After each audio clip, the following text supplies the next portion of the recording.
Satpal, SP आनंद, सत्ती या पाली मरने वाले के ही नाम थे।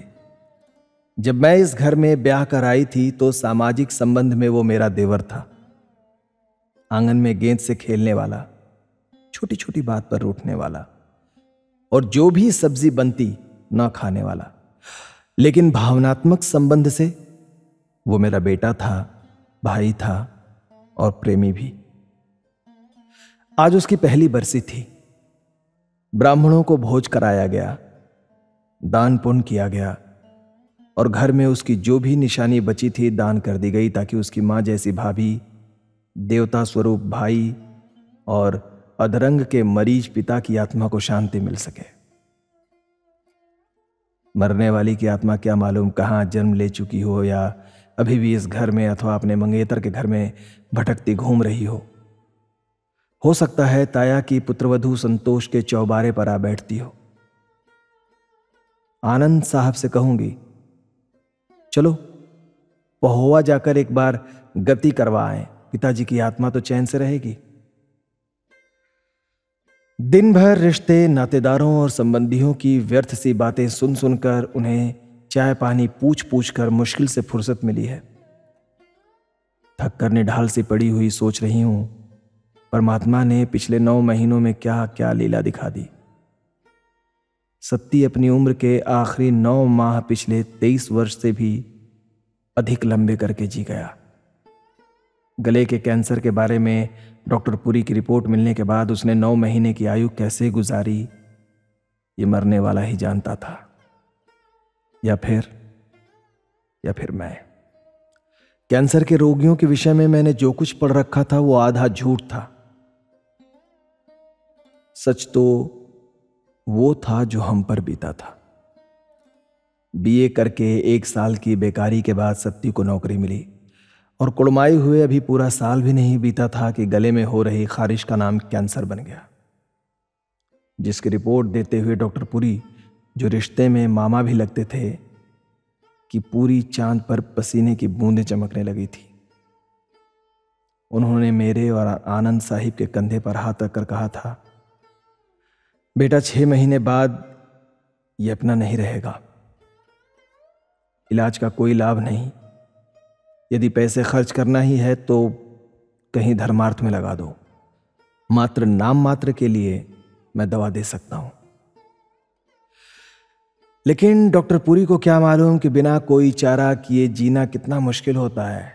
शाम के समय मैंने 17,000 रुपए वाली साझे खाते की पासबुक उसके वीर के आगे रखकर कहा, यह पैसा हम किसके लिए बचा कर रखेंगे।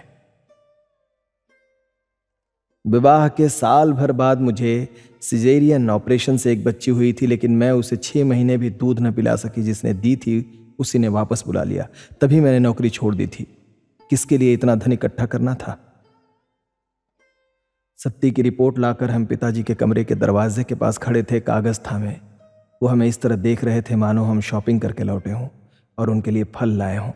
हम उनकी ये नजर सहन नहीं कर सके, जल्दी ही अपने कमरे में चले गए। सत्ती अभी दफ्तर से लौटा नहीं था, उसे कैसे बताएंगे।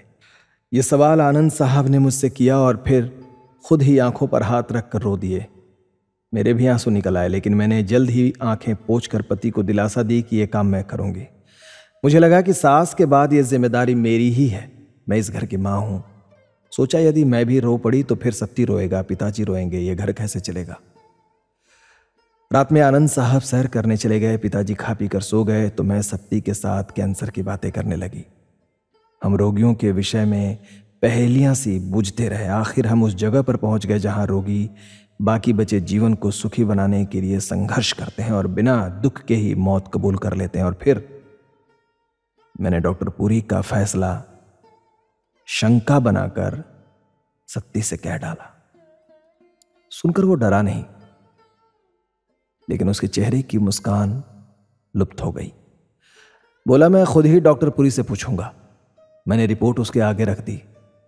उस पर कैंसर तो नहीं लिखा था, डॉक्टर की भाषा में कुछ और ही लिखा था। उसने एक बार देखकर रिपोर्ट उसी तरह तह करके टिका दी। एक बार खांसा और उठकर अपने कमरे में चला गया।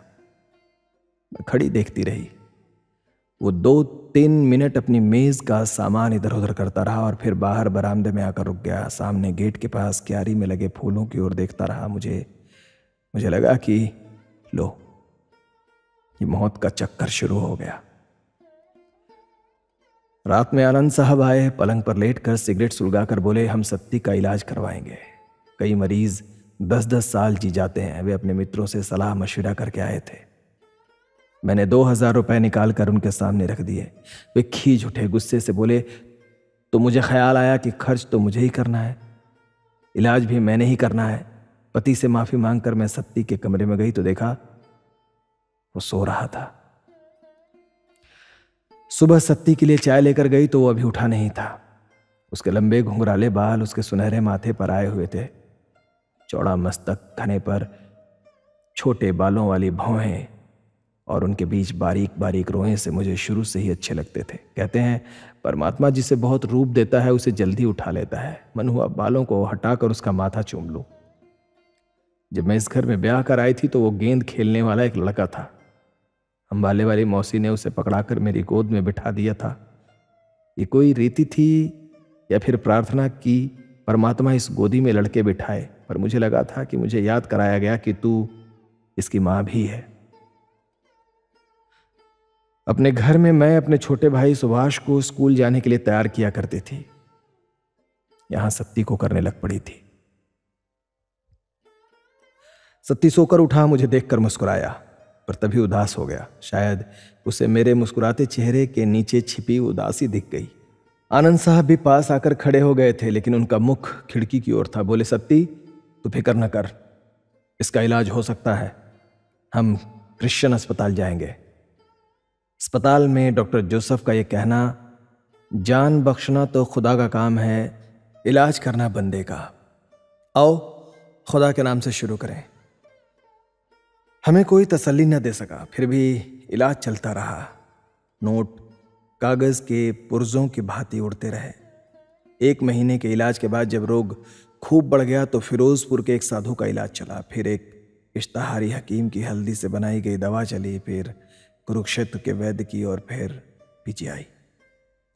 मेरी हमेशा यही कोशिश रहती कि सत्ती अकेला न रहे। हम ताश, कैरम और अन्य खेल खेलते या फिल्में देखने चल पड़ते। ताश वो अंगूठे और उंगली को थूक लगाकर बांटता था। रोटी खाता तो मेरी कटोरी में से बुरकी लगा लेता। शर्त लगाता तो मेरे हाथ पर हाथ मारता। मैं डर जाती। एक दिन डॉक्टर पुरी के पास गई। वो बोले, कैंसर छूत का रोग नहीं है, लेकिन परहेज में क्या हर्ज है। ऊपर से हंस देती लेकिन अंदर से डरती। पर कभी कभी मेरा प्यार इतना जोर मारता कि मैं सब कुछ भूल जाती। एक दिन हम दोनों इंग्लिश मूवी देखकर लौटे। चौबारे की सीढ़ियाँ चढ़ते चढ़ते सत्ती ने फिल्मी स्टाइल में सहारे के लिए अपना हाथ पेश कर दिया। मैंने भी फिल्मी अंदाज में सहारा लेकर अंतिम स्टेप पर जाकर उसका हाथ चूम लिया। वो अजीब सी नज़रों से मुझे देखने लगा। मैं बेपरवाह से कुर्सी पर बैठकर अलमारी के शीशे में उसके चेहरे के बदलते रंग देखती रही। वो सुर्ख होकर पीला पड़ने लग गया था। क्या बात है, उदास क्यों हो? मैंने उसके कंधे पर हाथ रखकर प्यार से पूछा तो वो मेरी गोद में सर देकर रो पड़ा। मैंने उसके सिर और पीठ पर हाथ फेरते हुए उसे दोनों बाहों में कस लिया। तुम मेरी जान हो, प्यारी प्यारी। उसने निश्वास छोड़कर अंग्रेजी में कहा, मैं जिंदगी खो चुका हूं। उसकी इतनी सी बात से मेरी जान निकल गई। मौत के बारे में यह पहली बात थी जो उसने कही थी, खुद अपने मुंह से। मैंने उसका माथा चूमते हुए अंग्रेजी में ही कहा, मेरा सब कुछ तुझे अर्पित है माय डियर। डर के कारण सत्ती की नींद उड़ गई। वह अब देर रात तक जागता रहता है। यह बात हमारी नींद उड़ाने के लिए काफी थी। एक रात 1:30 बजे आवाज आई जैसे सत्ती ने पानी मांगा हो। मैंने जल्दी से बीच का दरवाजा खोलकर देखा। सत्ती तकिए में मुंह दिए औंधा पड़ा था। उसके शरीर का बड़ा हिस्सा रजाई से बाहर था। इतनी ठंड में भी प्यास लग सकती है। न जाने अंदर क्या तूफान मच रहा होगा। यही सोचकर मैं उसके पास पहुंची। सिरहाने बैठकर उसका सिर सहलाते हुए मैंने पूछा, क्या बात है, नींद नहीं आ रही? नहीं, 2 घंटे से जाग रहा हूं। मैंने उसे कंपोज दी, जो अब आनंद साहब को और कभी कभी मुझे भी खाने की आदत पड़ गई है। भाभी, मेरा शराब पीने का मन कर रहा है। उसने नजरें उठाए बिना ही धीमे से इस तरह कहा कि कहीं वीर जी न सुन ले। अच्छा, डॉक्टर से पूछेंगे, अब तू सो जा, कहकर मैं उसे रजाई से ढककर अपने बिस्तर पर आकर करवटें बदलने लगी। सुबह काम निपटाकर डॉक्टर पुरी के पास गई। उन्होंने फौरन कह दिया, वो जो कुछ मांगता है दो, उसकी आत्मा तृप्त रखो और समझो कि यह नियति क्रम है। डॉक्टर पुरी का व्याख्यान दूसरों के लिए ही है सोचकर मैं तेजी से क्लिनिक से बाहर आ गई। वो क्या जाने किसी नौजवान की मौत कैसे अंदर से कमजोर और खोखला कर देती है, कैसे मौत का डर हमारे घर की ईंट पर ईंट बैठा गया था। हर चेहरे पर मातमी हाशिया चस्पा था। एक पिताजी ही नहीं जानते थे, लेकिन हमारे चेहरे देखकर वे भी डरे रहते थे।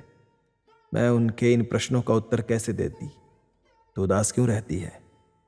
सत्ती दफ्तर क्यों नहीं जाता?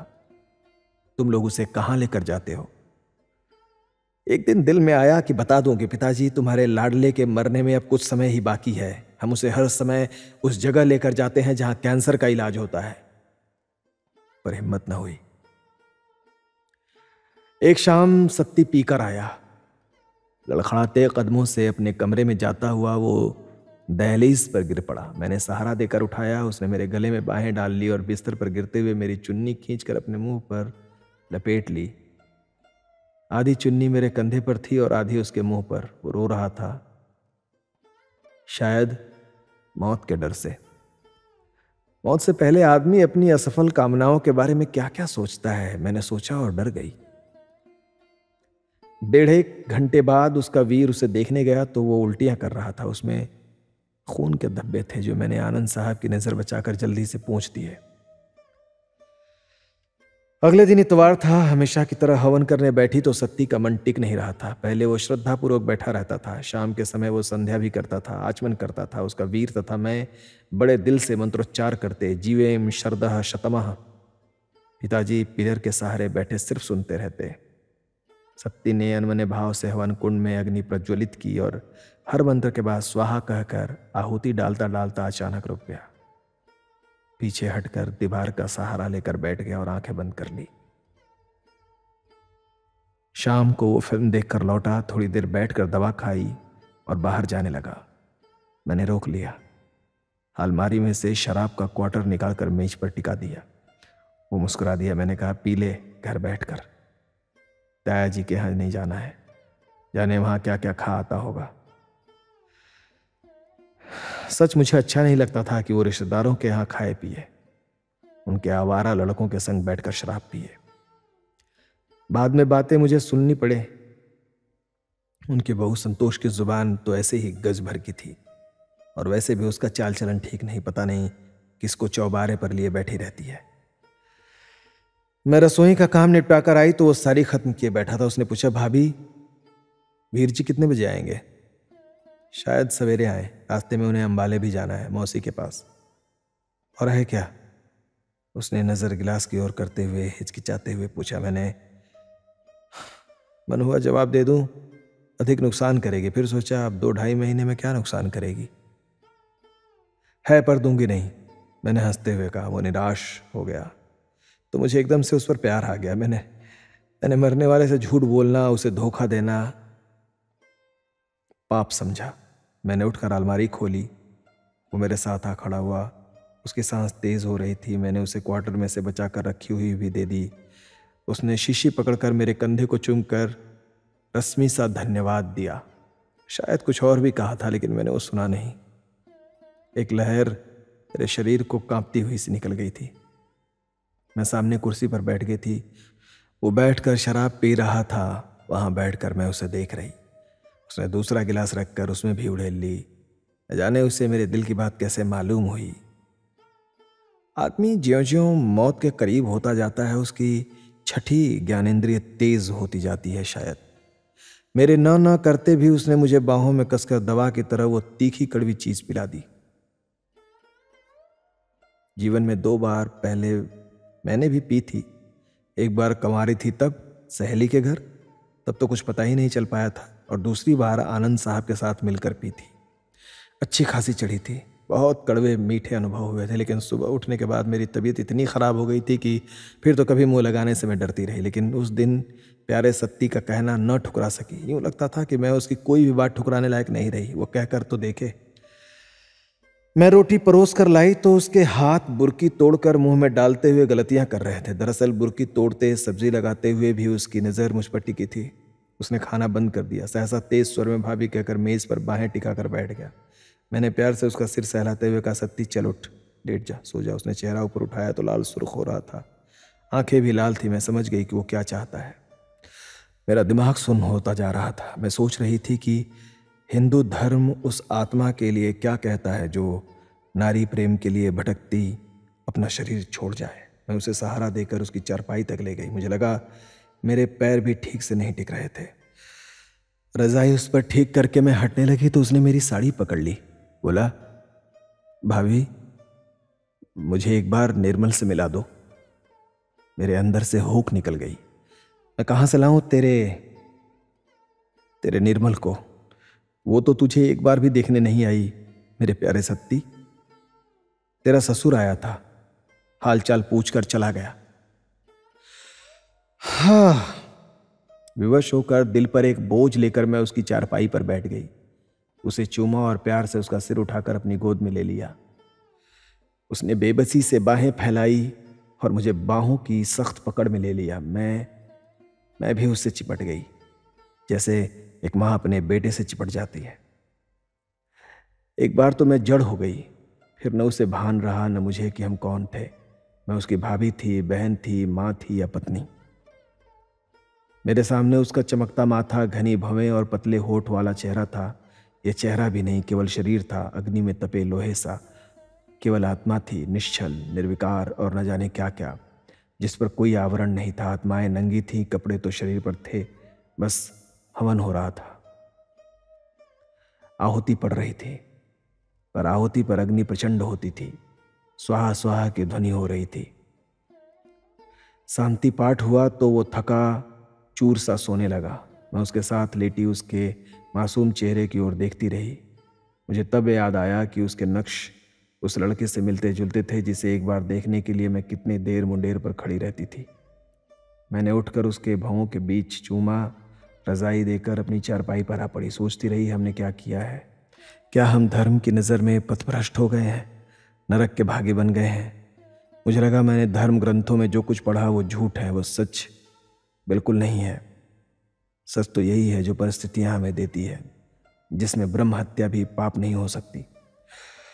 सुबह इतवार था। आनंद साहब 7 बजे ही आ गए। शायद वे हर इतवार के हवन करने के लिए नियम को भंग नहीं करना चाहते थे। इसके साथ उनका कोई वहम जुड़ा होगा। मैंने सत्ती को जगाया कि उठकर नहा ले। हवन कुंड के इर्द गिर्द आनंद साहब मेरे बाएं बैठे थे, सत्ती दाएं। सामने पिताजी बैठे थे। पिलर का सहारा लेकर हवन कुंड के इर्द गिर्द चारों दिशाओं में पानी डालकर शरीर के सभी अंगों के लिए शक्ति की प्रार्थना करके मैंने अंजुरी में से पानी के कतरे ऊपर फेंकने के साथ साथ सत्ती पर भी फेंक दिए। तभी मुझे लगा, हम इतनी उम्मीदें बांधते हैं शारीरिक अंगों की शक्ति के लिए, 100 साल जीने के लिए। सत्ती के पास तो अब 30 दिन भी बाकी नहीं रहे। दूसरे कमरे में जाकर मैंने आनंद साहब से पूछा, कुरुक्षेत्र वाले वैद्य ने क्या बताया? क्या बताया? बोला, बीमारी पक चुकी है, दवा लेने हो तो ले लो, वरना नहीं। मैं 15 दिन के लिए लेकर आया हूँ दवा। बरामदे में हवन कुंड में से ज्वाला प्रज्वलित हो रही थी। पिताजी पिलर के सहारे बैठे थे। उनकी नज़र कभी सत्ती की ओर उठती, कभी अग्नि की ओर, तो कभी आसमान की तरफ। मैंने गहरा निश्वास छोड़ा तो आनंद साहब ने पूछा, क्यों न पीजीआई चंडीगढ़ ले चलें? एक नया इलाज होने लगा है वहाँ पर। रान पर लकीरें डालकर दवाई पेट में डाल देते हैं, सप्ताह भर उसका असर देखते हैं, साथ ही बिजली भी लगाते हैं। कितने रुपए बचे हैं? मैंने कहा, बहुत है, जैसी आपकी इच्छा, कहकर मैं रसोई में चली गई। सोचती रही, मालूम नहीं इसे कहाँ कहाँ की दवाई खाकर कहाँ किस बिस्तर पर मरना है। चंडीगढ़ क्या बनेगा, चलो, हर्ज ही क्या है। शाम के समय सत्ती दिन भर घूम कर आया तो उसका दिल टिकता नहीं था। वो संकेत करके मुझे चौबारे में ले गया, घुमा फिरा कर बात करने लगा। मैं समझ गई कि उसका दिल पीने को हो रहा है, लेकिन आनंद साहब का डर था। मैं उसे सब कुछ वहीं पकड़ा आई। आनंद साहब साबुदाना लेने बाजार तक गए तो सत्ती तुरंत नीचे उतर आया। रसोई में मेरे पीछे खड़ा हो गया। उसकी सांस बहुत तेज तेज चल रही थी। मैंने पलट कर देखा, उसकी आंखें भी लाल थी। उसने अंग्रेजी में कहा, प्लीज़ किस मी। मैंने उसके माथे पर से बाल हटाए और कसकर चूम लिया और कुछ देर उसे उसी तरह सीने से सटाकर खड़ी रही। तभी महसूस हुआ कि यहीं से पाप शुरू होता है, जब मनुष्य अपने स्वार्थ के लिए कुछ करता है। मैं एकदम पीछे हट गई, लेकिन वो नहीं हट रहा था। मैंने समझाया, उसे आनंद साहब का डर दिया, वो तसल्ली दी तो वो बरामदे में जाकर बैठ गया। इसी कारण मैंने सफाई और बर्तनों के लिए काम करने आने वाली लड़की हटा दी थी। इस डर से मैं उसे ताया की बहू संतोष के पास नहीं जाने देती थी। खैर, पीजीआई का कोर्स पूरा करके हम घर लौटे तो उसके लिए दलिया खाना भी मुहाल हो गया था। कभी कभी हालत एकदम बिगड़ जाती, सांस लेना मुश्किल हो जाता। वो सुबह से शाम तक बरामदे में अपनी खाट पर लेटा गेट की ओर देखता रहता। कभी कभी अचानक डर जाता, उसकी बाह, टांग या सारा शरीर कांप जाता, जैसे बच्चे सपना देखकर डर जाते हैं। शाम को चाय के समय पिताजी ने सत्ती को सुलाया। वो सामने कुर्सी पर आ बैठा।